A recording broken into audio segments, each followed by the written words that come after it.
So excited to be joined by today's guest, outfielder for the Toronto Blue Jays organization, finishing the 2023 season with the AA New Hampshire Fisher Cats. Alan Roden, welcome to the walk-off, man. Thanks so much for taking the time.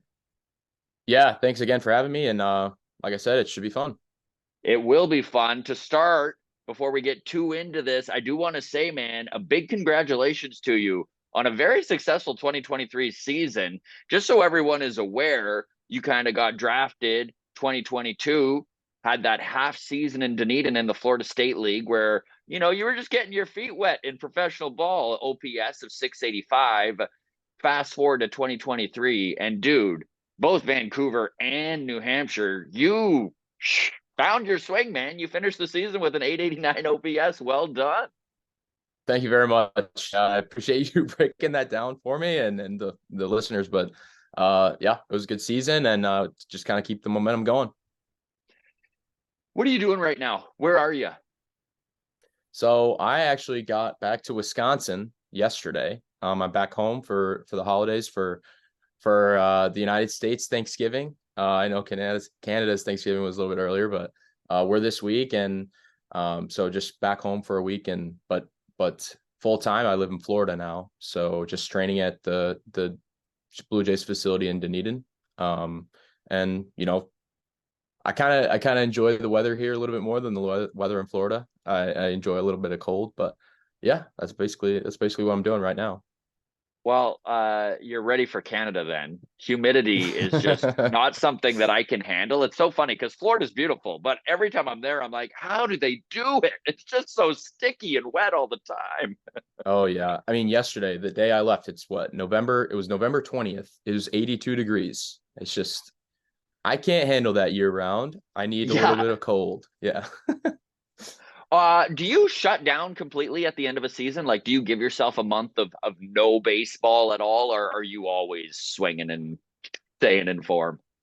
Yeah. After this season, it was pretty much immediately just got right back to it. I went down actually back down to the Florida facility and did some things that the Blue Jays had set up for some of the other players. But really, I found that it's just best to jump right in. We don't really have the grace to take time and recover because we're in that grind, we're in that period of our career, hopefully, where you know if you take the time now and really grind it away now, you'll reap the benefits later on.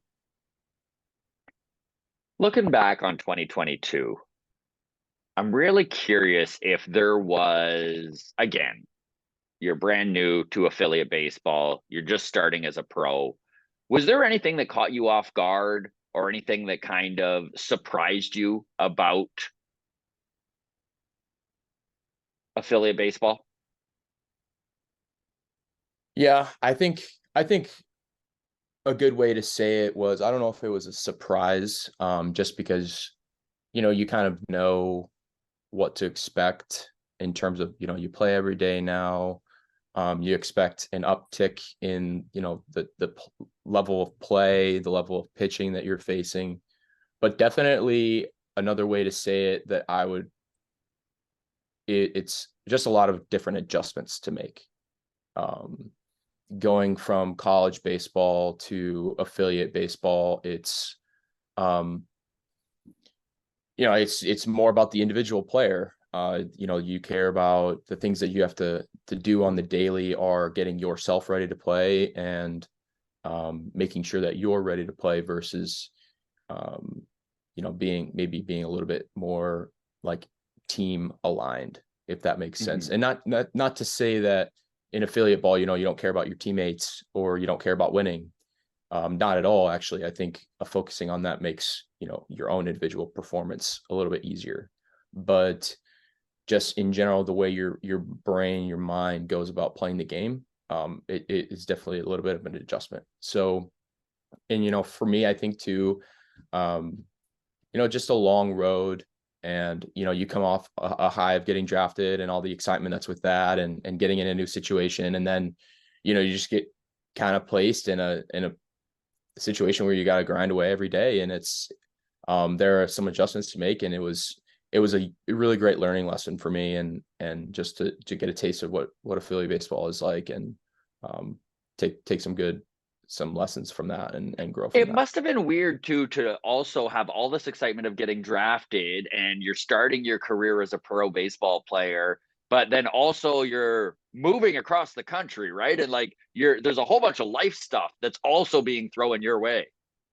Absolutely. And I think that's kind of not undersold, but I think that human part of that is huge. It definitely plays a part in, like, okay, now, okay, I go away from, well, I went to Creighton University, and that's in Omaha, Nebraska. And, I lived there for 4 years, spent a lot of my time Yeah. there, grew up, became a person, an adult there. And that place, I just leave that high and dry.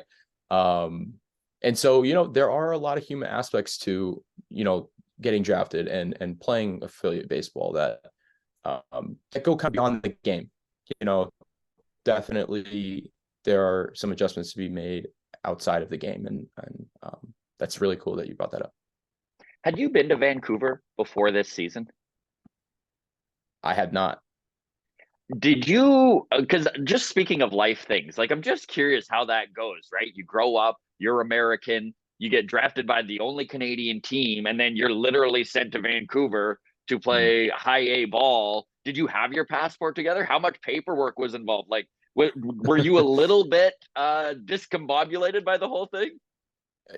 So luckily, okay, so my mom is from Spain. And so yeah, I had my passport together, luckily. So I had all that stuff figured out. I mean, I know plenty of guys on the team that had to, figure out all their passport stuff. And that's Just just in an panic mode? absolute Yeah. nightmare. It's like within a week, you got to go to the DMV and do all this stuff. It's just wild. But so I had that part of it figured out, but I was really, really excited to play in Vancouver.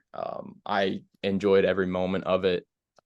The city is just absolutely wonderful. And you really can, it's funny because you can actually feel the type of people that live there, the Canadian, it's something, it's a thing in America. It's like, oh, the Canadians are always just super nice and all that stuff.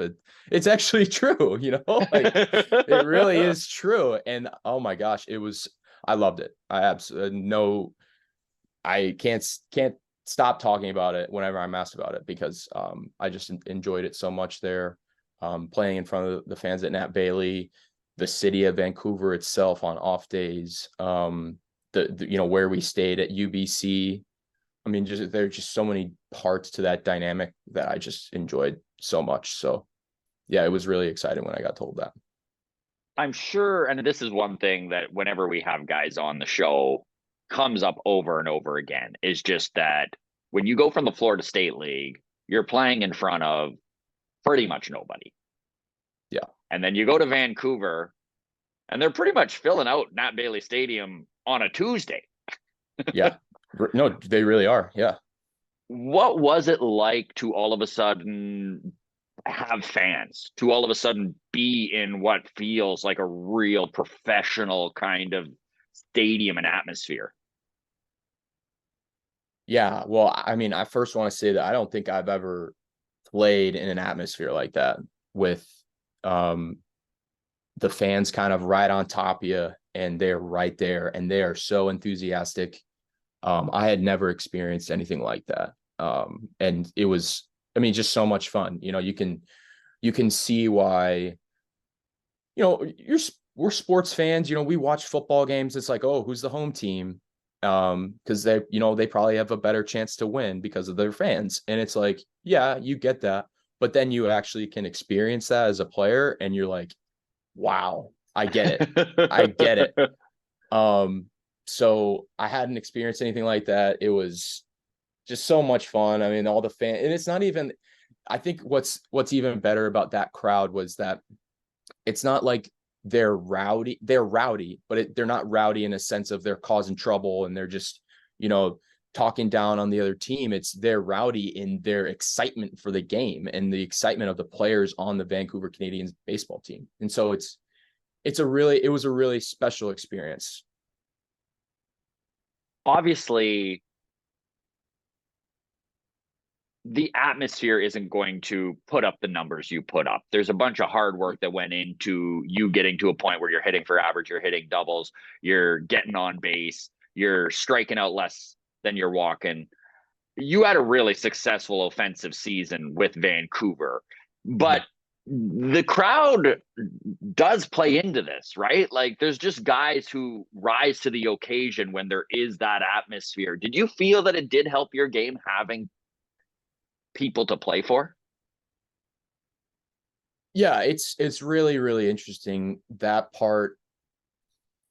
It's almost like the unspoken, you can't, it's an unconscious thing is what I would say about it. It's hard to really pinpoint, like, yeah, I mean, obviously you didn't, it's not like you try harder, it's not like you care more when there's a big crowd or anything like that. It's just really one of those unique stats or unique things about the game, and that's why it's so cool and why people love it so much.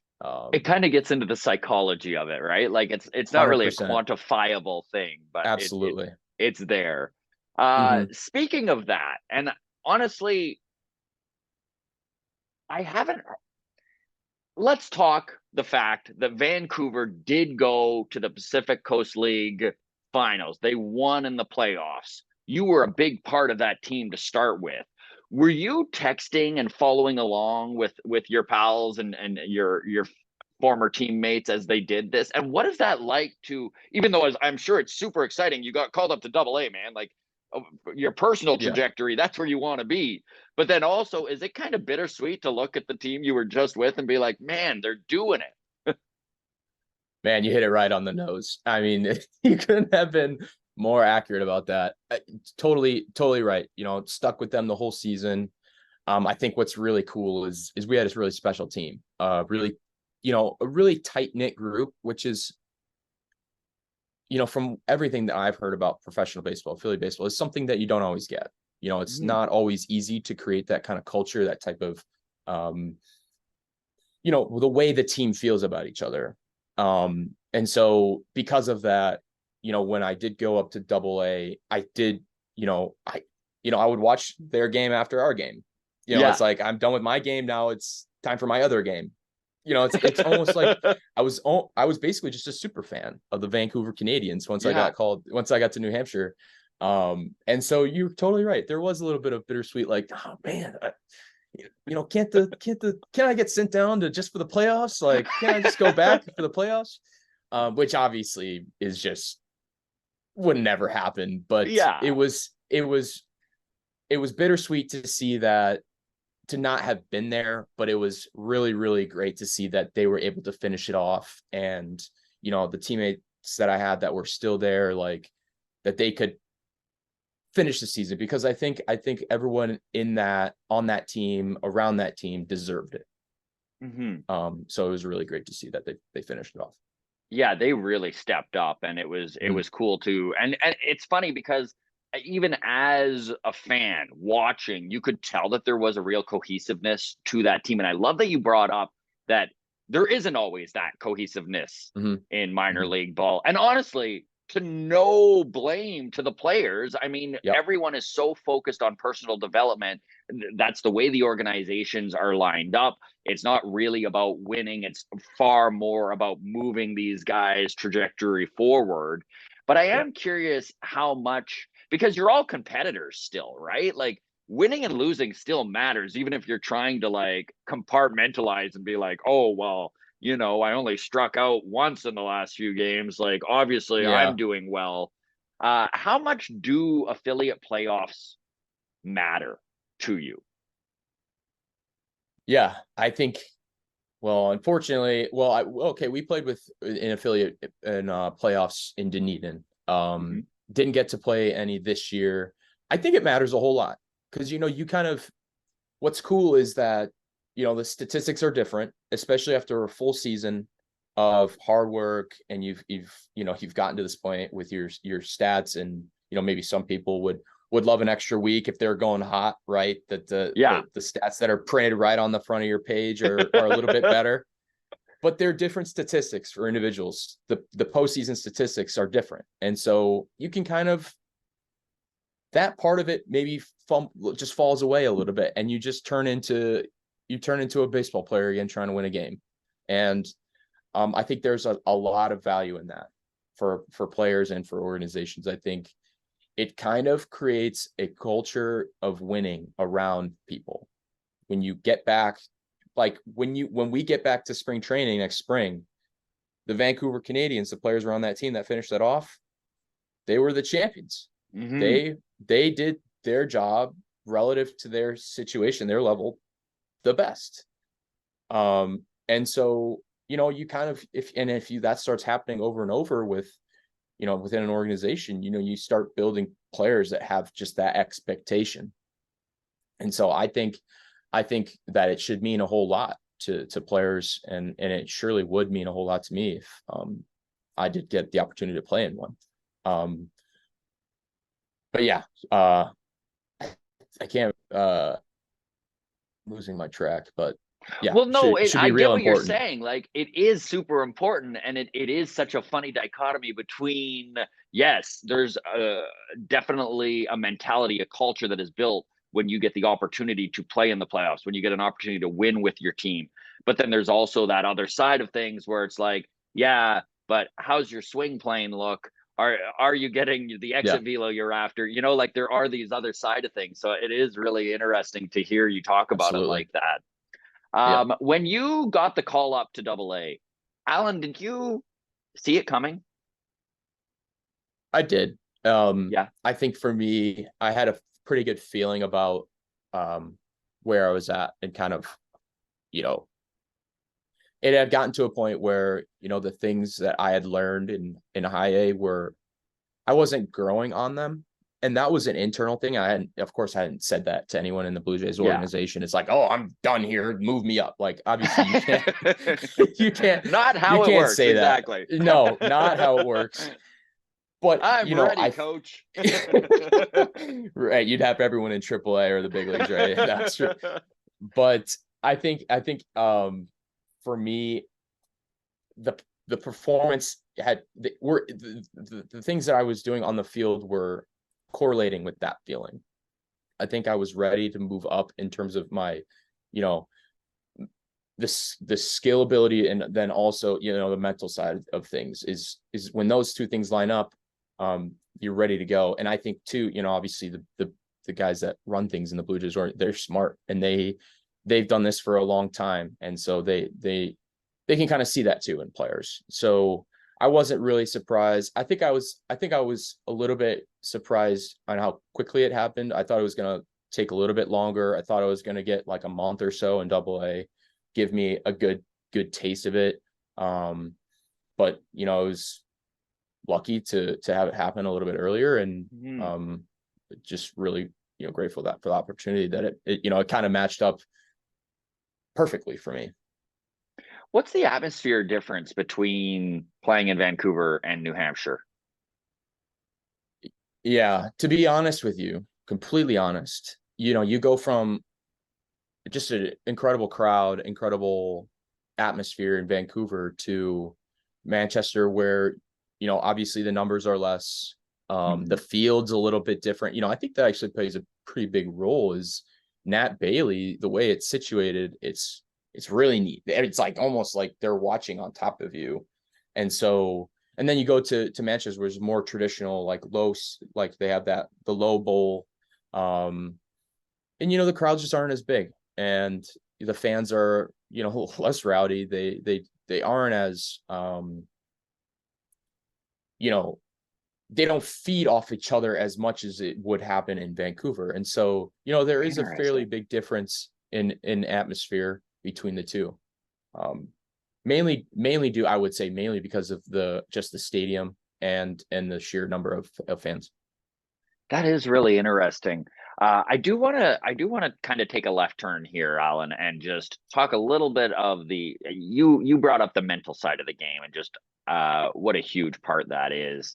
Mm-hmm. And I know that we had a live podcast in Toronto in September, and we were very lucky that Jay Jackson and Davis Schneider from the Jays actually came down and participated in the show, and it was really cool. But one thing that Davis Schneider mentioned that really stood out to me was it, and it was such an offhanded comment, man, because he was just kind of like, we were talking about his hot streak, right? Hmm. And the fact that he was literally putting up the best numbers ever in Hmm. the history of Major League Baseball in that span. And he was so um it was, again, just a very offhanded comment about luck. And just he basically was like, yeah, well, I mean, there's so much more luck in baseball than anyone wants to actually admit to. And that you're just trying to put yourself in the best situation to succeed when Lady Luck kind of swings your way. Do you feel similarly? Like, is luck a bigger part of baseball than maybe anyone really wants to bring up? I think so. I would agree that there is a lot of luck but I want to say that it's luck, and that's how some baseball players, which I would actually include myself in that, it's how some baseball players choose to interpret what happens on the field. And so Davis Schneider, he considers his magical run as a newly whatever professional baseball player in the big leagues. He considers it luck. Well, I watch it and I just see someone who's absolutely raking and is Yeah. earning every single moment of it. And so he chooses to internalize it as luck. And I would be like, Davis, it's not luck. You're really good. Now, So is part of it to attribute it to luck, make it just so that when things happen the other way, right, that you can also attribute it to luck? Because, I mean, baseball, it's such a slump and boom and bust sport. Like, there's probably no definitely. other sport where it's boom and bust quite like baseball. So, attributing your good side to luck, does it make it just kind of easier to psychologically deal with it when you're in a slump? Definitely. I mean, it's never my fault. Whether it's good or bad, it's never my fault. and maybe that's the way. It's just the game. It wasn't, I didn't get that hit that well. I was just lucky to run into it on time, and it's not my fault that I grounded out. Not my fault. So Yeah. definitely just the psychology of coming to the field every day and living with yourself with whatever happens. I think that's a really cool thing that he kind of just said offhand, because you're Yeah. really getting into like the meat of like what it takes. You have to what mentally you have to convince yourself as a baseball player. That's really cool. Short memory, eh? That's the Yeah. way. Hmm. Would love to hear your opinion on base stealing. And one of the reasons I wanted to bring this up with you is that you're not a blinding speed guy. You've Hmm. got some wheels, but you're not a guy that, when you start ranking the Blue Jays organization for top speed, you're not in that top 10%. But Hmm. you are swiping your fair share of bases. What Hmm. is that mentality like? What are you looking for when you decide you're going to take that extra 90 feet? Is it something that the pitcher's doing? Is it the situation? Is it everything all together? When Alan Roden gets on first base, what is making you go, you know what, I'm going to go for it here? Yeah. I think that's got to be one of the more complex things in the way that I play the game. I think I'm a very like situated player in most things, but stealing bases is kind of one of those things I use as feel. I really go off of feel. And that includes, well, let's see. Let me see if I can try to break this down. That includes the catcher that's playing. If we know him for having a reputation of having arms, or we're playing an organization that has a reputation for having catchers that have great arms, like the Phillies. They love catchers with huge arms. So I got to be careful. Is the pitcher, how quickly is the pitcher going? That might be the biggest thing. Is the pitcher, is his move to home? Is it within my range of being able to take a base? If he's not, I'm not going. I'll tell you that right now, because I can't take any risk like that. I'll just get out. I don't have the speed. I'm not Blaze. I can't go without a perfect jump. And If he's too quick, I can't go. And so that's probably one of the big ones. The situation of the game, that'll depend a lot. If it's early in the game, who's up? Have we, had some success on this pitcher? Would 90 feet matter a lot? Mm-hmm. Is he a little bit wild and maybe he'll just spike one in the dirt so I can move up anyway? Like, or is he commanding the zone? So then I'll have to take the 90 by stealing it. There are a lot of like different details and different things that go into that decision of taking a base or not. The count too, obviously, is huge. I think a lot of my stolen bases this year were, I'll call them uncompetitive stolen bases. And what I mean by uncompetitive is it didn't draw a throw because the pitch wasn't good enough for the catcher to even warrant throwing. Yeah. And so you can kind of combine that cerebral part of the game of knowing the situation, knowing who's back there, knowing who's on the mound, knowing the count. And then you match that with, I play a lot of baseball. In the summers that I played between college baseball seasons, just basically all I did was steal bases and just try to learn, when to go, pick up little things on pitchers to help me get a little bit of a better jump. And so you kind of combine the cerebral part with a lot of practice, I would say, and taking risks and trying to steal bases. And you can have more success than you probably should. Mm-hmm. And so that's just by being heads up, just by being heads up. Mm-hmm. I do love that this is something that you are bringing into your game and that you have put so much time and concentration on, because it's honestly a part of the game that is obviously being pushed right now in Major League Baseball. Mm-hmm. The bigger bases, the taking away the pickoff moves from the pitchers. This is a part of the game that MLB is obviously trying to grow. And so kind of picking up on that, because this is one thing that Adam, my co-host, and I have talked about numerous times, where you kind of see trends in baseball based on how guys are getting paid, right?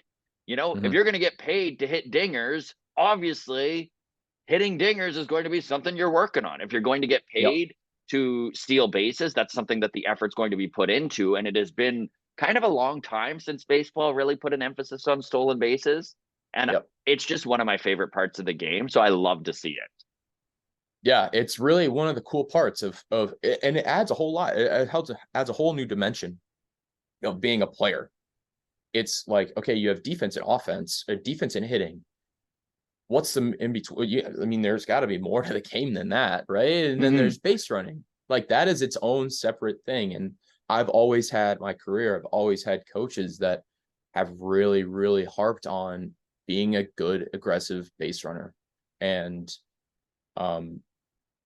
it's actually really cool to see that the MLB starting to prioritize that. I think that's Yeah, cool. absolutely. Curious how much you follow your numbers. And I only asked because even when I mentioned it off the top, you were like, okay, well, good. They sound like good numbers. Are you following your numbers, or are you just kind of picking up what they're throwing up on the scoreboard here and there? Or do you actually dig in a little bit deeper on the numbers and use them to try and get better at certain areas? Yeah, I think for me, during a season, I try not to pay too Because much it can attention be a to them. distraction, right? If you're diving in Absolutely. too deep. Yeah. Yeah, and you can kind of start playing the game with yourself about, okay, everybody tracks, like for the day, crap, I'm 0-for-4, I need one hit, or otherwise I'm 0-for-5. Like, of course. Everyone does that, okay? That happens, but I think when you get home and you start staring at your stats and you're like, oh, this is so good, or even worse, oh, this is so bad, you start to get yourself a little bit too high or a little bit too low. And I think, just staying even keeled all the way is always the best possible route. And so trying to avoid doing that is usually how I go about my business. Obviously a little bit more of the analytical numbers, some of the things that kind of can come back to, well, what things can I improve upon? I mean, those are things I'll always look at, especially like during an off season or when I'm really have some time Right. to When you're not dive right into in the what that. thick of it. Yeah. Exactly. Because at the end of the day, you want to be able to play freely and without any weight of, like, are my stats good enough, or am I dropping my stats too much today, or because then it just makes it too hard. It's already hard. You can't make it harder. So defensively, you played most of your reps in right and left field in Mm-hmm. 2023. And you look at your defensive metrics, and defensively, you're pretty equal at both positions. Is there one that you prefer? And what are the major differences between playing left and right field? Because I'm sure there are differences that you're kind of keeping in your mind as you go out there and take the field. Yeah, I think I prefer right field, just purely because I feel like you get more plays in right field. Because you think about it, I mean, lefties like pulling the ball and righties like hitting it the other Yeah. way, especially for power.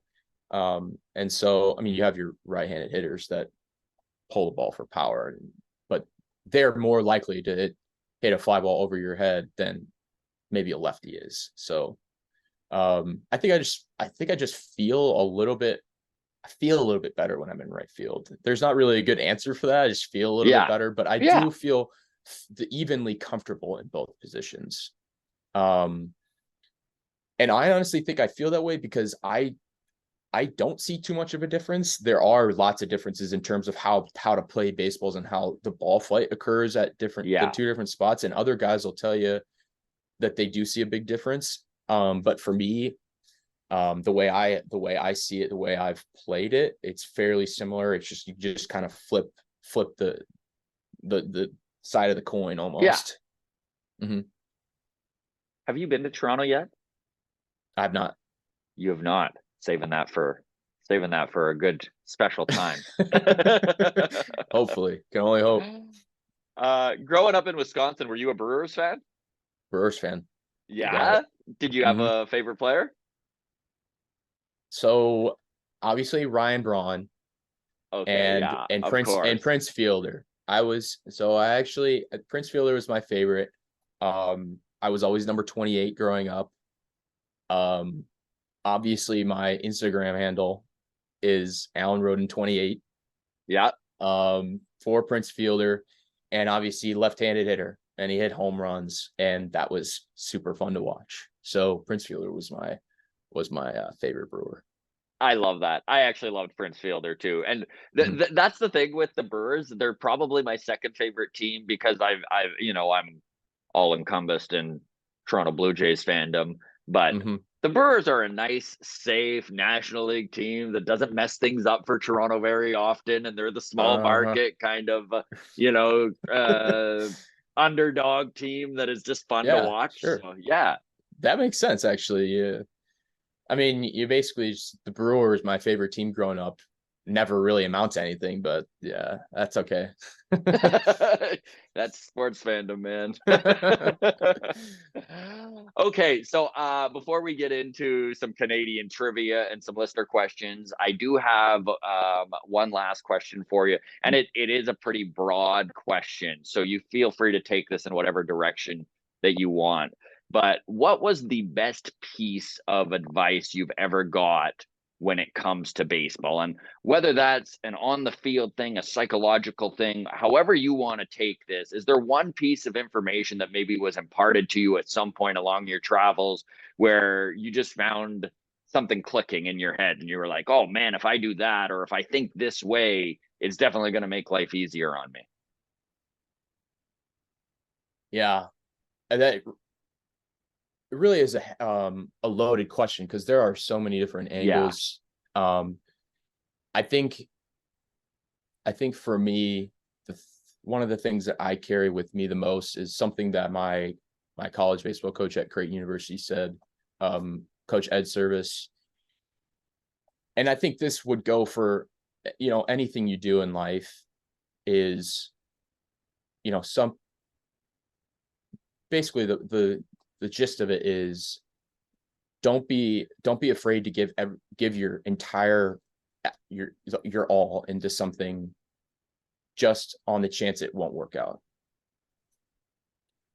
Meaning some people don't give everything they have to something because they're afraid it won't work out in the end. And I think that goes perfectly for, professional baseball. It's because, it's hard to make the big leagues. Yeah. And everyone knows that. But that shouldn't mean that, you shouldn't give it everything you have. And so I think that's something that I carry with me a lot, like every day. I love that, man. I love that. I make my living as a professional stand-up comic, and I really relate to that because it is a grind, and you are going to fail, and there are going to be setbacks, and there are going to be times where you're just like, maybe this is the stupidest idea I've ever had, right? But it is one of those things where if you don't give it your all, you're always it's going to eat at you. You're always going to know that inside. Leave it you're out always there, going to know. right? Absolutely. Why not? Yeah, I'm with you. All right. You've spent almost 6 months in Vancouver. Not quite, but I feel like you have some Canadian knowledge at this point. That's what we're hoping here. So we're going to throw some Canadian questions at you and see how you do here. I've got 6 of them. We're hoping you at least get 50% of them, Alan. All right? All right, I got to get 3. All right. Okay. Toronto is in what Canadian province? Ontario. Nailed it. Good start. Look at that. Starting strong. When you went, I thought you were going to say no. I was going to be like, oh my gosh, the most basic question. Okay. What city does the NHL team, the Flames, play in? Calgary. Yes. Look at you. We're one away there. Okay. So the last I think I know that. I know that because I watched a random NHL playoff game between the Edmonton Oilers and the Calgary Flames last year. Which would have been all encompassing in Western Canada, right? Because they're like the Battle of Alberta and everyone's like, yeah, I love that. Exactly. Okay, so the last time the Toronto Blue Jays went to the American League Championship Series was in which year? Ooh. Okay, they had those back-to-back championships. They had to have made it after then. Was that the Jose Bautista year with Donaldson? Oh boy, I don't know. 2013. 2016. But okay, the fact you knew the team, you should get some bonus points for that. So right now you've got 2 out of 3 here, 3 to go. Canadian Larry Walker was inducted into the Hall of Fame in 2020. What Canadian Major League Baseball team did he play for from 1989 to 1994? Oh, the Expos. There you go. Nice. Larry Walker, Canadian hero. Okay, let's see if your stint in Vancouver, you got into any greasy food you maybe shouldn't have. What's the Canadian delicacy of fries, cheese curds, and gravy called? Poutine. Did you try some poutine when you were in Vancouver? I did. It's okay. I'm gonna anger some people saying that. I just don't know if I like gravy that much, and I like fries. And I feel like the gravy is just kind of whatever. Sorry. People that love poutine. You're walking it back. You're like, oh no, the Canadians will come after me. Yeah. All right, Alan, last one. So far, you're sitting at 4 out of 5, a very respectable score. Feeling The good, last one is, what is the official national animal for Canada? Okay. So I'm gonna answer geese. Okay. I don't know if that's the Vancouver's animal or if that's the Canadian animal. So Canada's national animal is actually the beaver, but Canadian goose. I mean, you're right in the realm here, Alan. You're up there.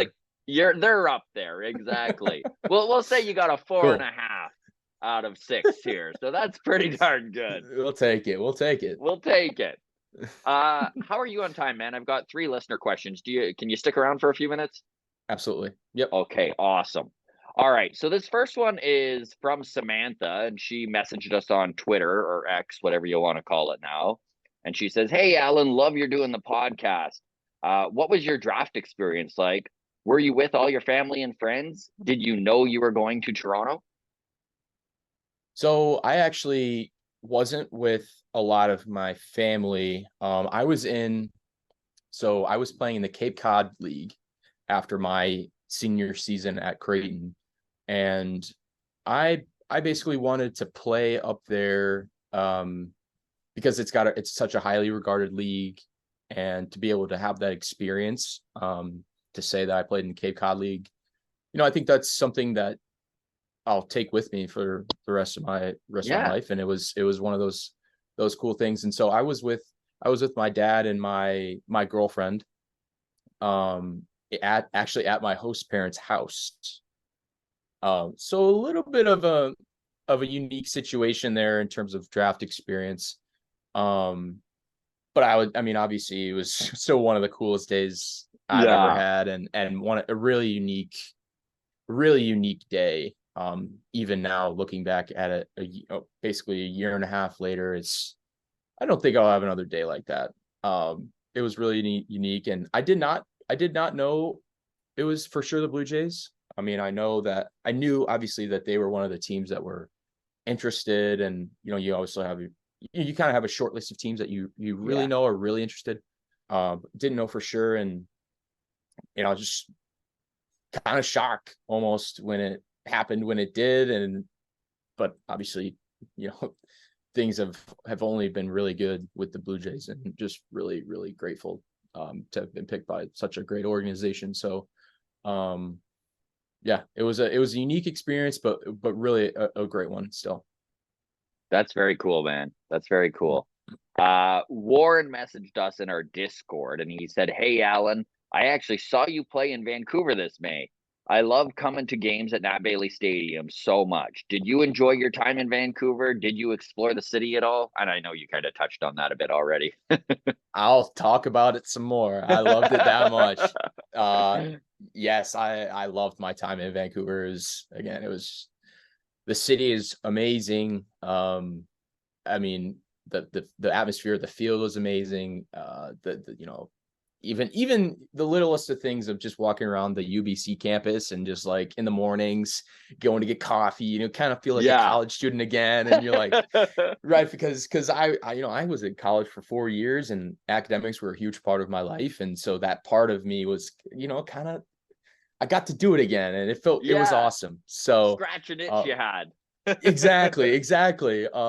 So overall, it was just all amazing. I did get to explore a little bit, probably, basically as much as you can when you play 6 days a week and you have one day off day, and usually that off day is, you're spent traveling somewhere else. And so it wasn't like a vacation in Vancouver, but it was time spent, and that time was really wonderful. So last question comes from Deb from our Patreon, and she says, "Can you guys ask Alan what made him choose baseball over other sports, and what would his second choice for sports be if he wasn't playing ball right now?" That's a new one. I haven't been asked that question ever, and all the time Nice. I've ever done any interview. So great question. It here. Well, part of me wants to just say I wasn't athletic enough to play any other sport, because the only other sport I played in high school was basketball, and I am not tall enough to play basketball, nor can't jump high enough, definitely not like quick enough. So I kind of had my choice made for me in that way. I did play soccer growing up. Again, my mom's from Spain, and so obviously grew up with a little bit of soccer blood in me, and I love watching soccer. I think it's a really cool game that I would have loved to play in high school. It just didn't work out. So maybe in another life it would have been soccer, but it was always baseball, realistically. Always baseball, eh? Yeah. Love it. Honestly, Alan, I've so enjoyed chatting baseball with you, buddy. Like, we'll have to twist your arm and get you back on here. That'd be great. Maybe as spring training's coming around. But all the best in the off season. We're rooting for you, and take care of yourselves. Enjoy your holiday season and all that good stuff. Thank you very much. It's been fun. I appreciate it.